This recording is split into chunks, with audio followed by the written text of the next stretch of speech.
किसान भाइयों, खेती में 4 महीने की कड़ी मेहनत, महंगा बीज, खाद और दवाइयां डालने के बाद जब फसल तैयार होने की अवस्था में आती है तो सिर्फ एक रात की मार पूरी फसल को बर्बाद कर सकती है। हम बात कर रहे हैं सर्दियों के सबसे बड़े दुश्मन यानी पाला, जिसे हम तुषार या शीतलहर भी कहते हैं। अक्सर हम देखते हैं कि शाम तक फसल बिल्कुल स्वस्थ खड़ी थी, लेकिन सुबह होते होते आलू, टमाटर, मिर्च या सरसों के पत्ते ऐसे झुलस जाते हैं जैसे किसी ने उन्हें आग से जला दिया हो।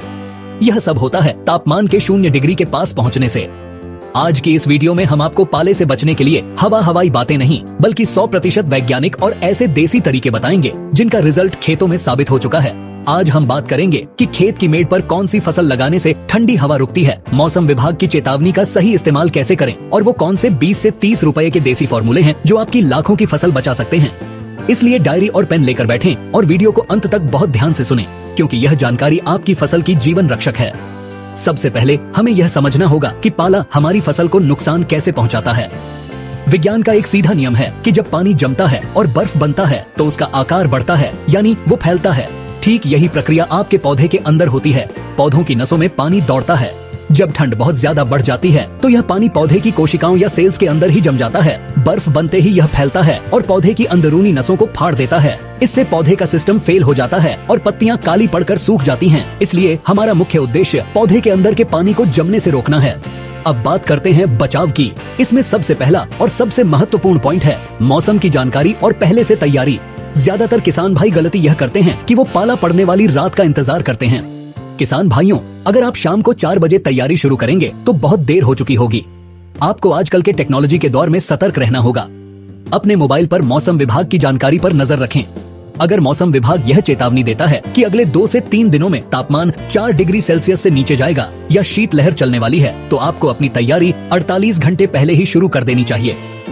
बचाव का काम पाला गिरने के बाद नहीं बल्कि चेतावनी मिलते ही शुरू हो जाना चाहिए। अब हम बात करेंगे एक ऐसे प्राकृतिक तरीके की जिसे हम कहते हैं विंड ब्रेक या हवारोधक फसलें। यह तरीका सबसे सस्ता और लंबे समय तक काम आने वाला है। ठंड में जो बर्फीली हवाएं आती हैं, वो ज्यादातर उत्तर और पश्चिम दिशा से आती हैं। ये ठंडी हवाएं ही पाले का मुख्य कारण बनती हैं। अगर हम इन हवाओं की स्पीड को खेत में घुसने से पहले ही कम कर दें तो फसल को 50% तक बचाया जा सकता है। इसके लिए आपको अपने खेत के उत्तर और पश्चिम दिशा वाली मेड़ पर लंबी और घनी फसलें लगानी चाहिए। इसके लिए आप मक्का, ज्वार, बाजरा या ढैंचा जैसी फसलें लगा सकते हैं। इन फसलों को मुख्य फसल की बुवाई के साथ ही या उससे थोड़ा पहले मेढ़ों पर लगा दें। ध्यान रहे, इन्हें खेत की उस दिशा में लगाना है जिधर से हवा आती है। जब मक्का या ज्वार के पौधे बड़े हो जाते हैं तो ये एक दीवार की तरह काम करते हैं। जब तेज ठंडी हवा इनसे टकराती है तो वो ऊपर की तरफ उठ जाती है और आपकी मुख्य छोटी फसल जैसे चना, मसूर या सब्जी तक सीधी नहीं पहुंच पाती। यह एक प्राकृतिक पर्दा बन जाता है जो खेत के तापमान को बाहर के तापमान से 2 से 3 डिग्री तक गर्म रखता है। यह तरीका उन किसानों के लिए वरदान है जो सब्जी की खेती करते हैं। अब आते हैं दूसरे सबसे आसान तरीके पर, जो है हल्की सिंचाई। मिट्टी का एक गुण होता है कि सूखी मिट्टी बहुत जल्दी ठंडी होती है और गीली मिट्टी देर से ठंडी होती है। जब आपको मौसम विभाग से पता चले कि अगले 2 दिन में कड़ाके की ठंड पड़ने वाली है तो खेत में हल्की सिंचाई कर दें। जमीन के नीचे का पानी बाहर के तापमान से थोड़ा गर्म होता है। जब आप सिंचाई करते हैं तो खेत में नमी बनी रहती है और वाष्पीकरण होता है, जिससे खेत का तापमान 0.5 से लेकर 2 डिग्री सेल्सियस तक बढ़ जाता है। यह बढ़ा हुआ तापमान जड़ों को सुरक्षित रखता है और पौधे के अंदर का पानी जमने नहीं पाता। लेकिन ध्यान रखें, पानी बहुत ज्यादा भरकर नहीं देना है, सिर्फ नमी बनानी है ताकि जड़ें सांस ले सकें। अब बात करते हैं उन जादुई स्प्रे और खादों की जो पौधे के अंदर गर्मी पैदा करते हैं। यहाँ हम आपको 3 सबसे पावरफुल फॉर्मूले बताएंगे। पहला और सबसे कारगर फॉर्मूला है सल्फर का इस्तेमाल। सल्फर को खेती की दुनिया में हीट जनरेटर या गर्मी पैदा करने वाला तत्व कहा जाता है। पाले से बचाव के लिए आपको सल्फर 80% WDG का इस्तेमाल करना है, जो पाउडर फॉर्म में आता है। इसकी मात्रा बहुत ध्यान से नोट करें। आपको 2 से 3 ग्राम सल्फर प्रति लीटर पानी के हिसाब से लेना है। यानी अगर आप 15 लीटर वाला पंप इस्तेमाल कर रहे हैं तो उसमें 30 से 45 ग्राम सल्फर मिलाएं। जब आप सल्फर का स्प्रे करते हैं तो यह पत्तियों के द्वारा पौधे के अंदर जाता है और एक रासायनिक क्रिया करके पौधे का तापमान बढ़ा देता है। इससे पौधे में ठंड सहने की ताकत कई गुना बढ़ जाती है। इसका दूसरा फायदा यह है कि सल्फर एक फफूंदनाशक भी है, तो यह पाले के बाद आने वाली बीमारियां जैसे कि झुलसा रोग, उससे भी आपकी फसल को बचाता है। यह एक तीर से 2 निशाने लगाने जैसा है। दूसरा फॉर्मूला है घुलनशील खादों का प्रयोग। अगर आप सल्फर नहीं डाल पा रहे हैं तो आप NPK 0050, सल्फेट ऑफ पोटाश या NPK 13045 का स्प्रे कर सकते हैं। पोटाश पौधे की कोशिकाओं की दीवार को मोटा और मजबूत करता है।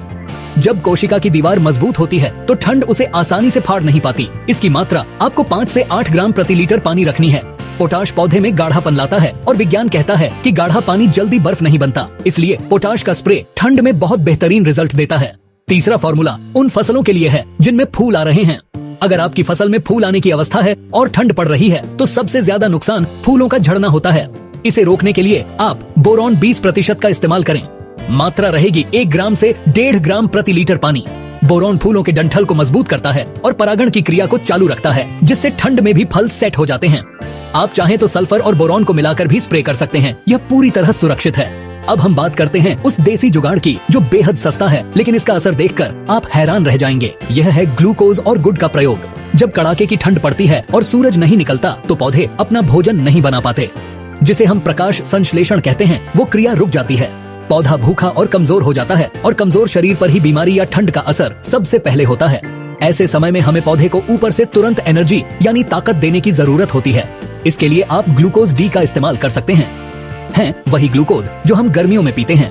इसकी मात्रा है 100 ग्राम ग्लूकोज प्रति एकड़। इसे आप 150 से 200 लीटर पानी में घोलकर स्प्रे कर दें। यह पौधे की पत्तियों से तुरंत सोख लिया जाता है और पौधे को लड़ने की ताकत मिल जाती है। अगर ग्लूकोज नहीं है तो आप पुराने गुड़ का इस्तेमाल कर सकते हैं। आधा किलो यानी 500 ग्राम पुराना गुड़ लें। इसे थोड़े से गर्म पानी में अच्छे से घोल लें ताकि कोई टुकड़ा न बचे। फिर इसे 1 एकड़ के लिए 150 लीटर पानी में मिलाकर स्प्रे करें।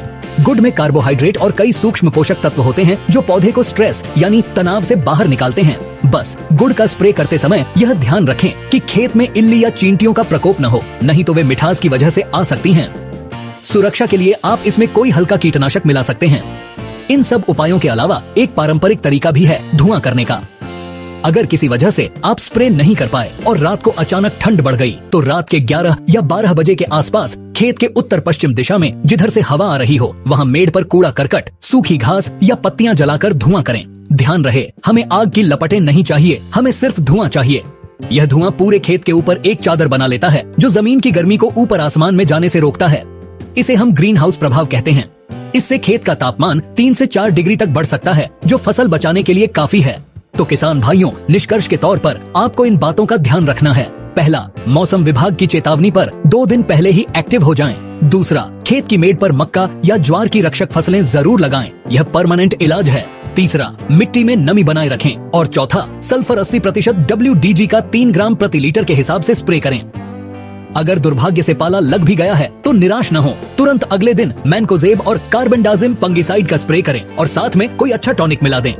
इससे जो नुकसान हो चुका है वो तो ठीक नहीं होगा, लेकिन पौधा नई फुटान बहुत तेजी से करेगा और आपकी बाकी फसल बच जाएगी। उम्मीद है यह विस्तृत जानकारी आपको पसंद आई होगी।